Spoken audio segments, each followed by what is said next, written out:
यहाँ पर जन सुनवाई का कार्यक्रम निर्धारित था, तो उसमें करीब 10 आवेदक द्वारा अपनी जो फरियाद है उसको रखा गया है। उसमें से कुछ केस से संबंधित मामले थे, उस केस को फाइल को देखने के लिए और दिशा निर्देश दिया गया है संबंधित को।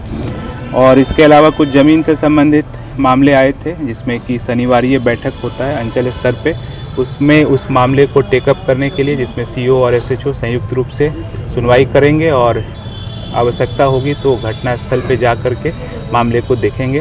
इस अवसर पर यहाँ कोटिया थाना के जितने भी जनप्रतिनिधि हैं वो भी उपस्थित हैं, उनसे अभी वार्तालाप होगी हमारी। और इस अवसर पर जो हमारे इस थाना क्षेत्र के जितने भी निवासी हैं उनसे ही आग्रह है कि थाना यहाँ पर निरंतर कार्य कर रही है। कोई भी समस्या हो आप निश्चित रूप से थाना पर आएँ, और यहाँ पे अगर निराकरण नहीं होता है तो जो निर्धारित हम लोगों का जन सुनवाई का दिवस होता है उसमें आकर के अपनी बातों को रखें। साक्ष्य लेकर के आएंगे तो हम लोग और अच्छे से उसको हम लोग उसमें निराकरण करा पाएंगे।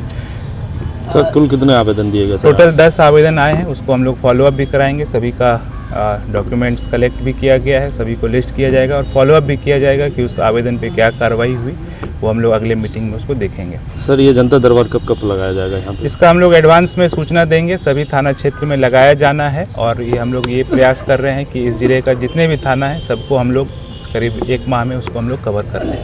सर कोटिया प्रखंड क्षेत्र में जो है अवैध खनन जो है लगातार हो रही है और पुलिस काम भी अच्छा कर रही है और गाड़ी वाहन पकड़ी जा रही है, लेकिन जो स्थानीय लोग हैं जो इनके लोग लगातार जो है चालान काटने के बाद फिर जो है उनका काम पुनः सिरे से स्टार्ट हो जाता है, तो वैसे लोगों को चिन्हित करके कार्रवाई से उस पर FIR नहीं हो पा रही है। सर इसके लिए क्या करें? देखिए, इसमें एक संयुक्त टीम गठित है जिसमें कि माइनिंग के भी ऑफिसर्स हैं और जो पुलिस का जहाँ तक सपोर्ट की बात है वो की जाती है।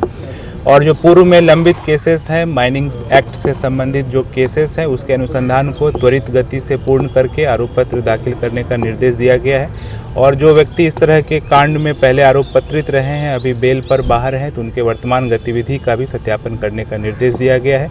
और गश्ती को भी निर्देश है कि वो निरंतर इन एरियाज़ पे जहाँ पे अवैध खनन होता है उसको देखेंगे। और एक छोटा सा सवाल है सर कि थानों में आवेदन दी जाती है, उस पर काम भी होती है, कुछ आवेदनों पर काम नहीं होती है, क्या SP स्तर से जो है इस पर निगरानी की कोई टीम जो है बनेगी? देखिए, ये तो व्यवस्था बहुत पहले से ही है कि पूरे माह में जितने भी मामले प्राप्त होते हैं उसका देखा जाता है उसके अगले महीने के प्रथम सप्ताह में कि उन मामले में क्या हुआ। यदि कोई दोषी पदाधिकारी हैं, आवेदन के जांच में रुचि नहीं ले रहे हैं या गलत तरीके से उसका रिपोर्ट तैयार कर रहे हैं, किसी भी दुर्भावना से ग्रसित होकर या कोई बायस्ड एक्शन लेते हैं, तो उस दोषी पदाधिकारी पे भी कार्रवाई की जाएगी।